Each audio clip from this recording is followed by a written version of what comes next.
And it came to pass in those days that he went out into a mountain to pray, and continued all night in prayer to God.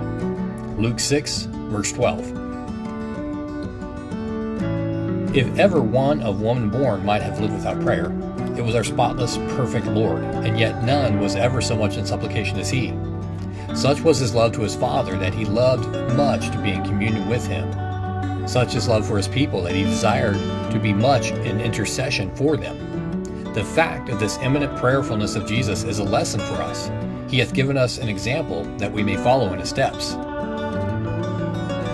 The time he chose was admirable. It was the hour of silence when the crowd would not disturb him, the time of inaction when all but himself had ceased to labor, in the season when slumber made men forget their woes and cease their applications to him for relief. While others found rest in sleep, he refreshed himself with prayer. The place also was well selected. He was alone, where none would intrude, where none could observe. Thus he was free from Pharisaic ostentation and vulgar interruption. Those dark and silent hills were a fit oratory for the Son of God. Heaven and earth in midnight stillness heard the groans and sighs of the mysterious being in whom both worlds were blended. The continuance of his pleadings is remarkable. The long watches were not too long. The cold wind did not chill his devotions. The grim darkness did not darken his faith, or loneliness check his importunity. We cannot watch with him for 1 hour, but he watched for us whole nights. The occasion for his prayer is notable.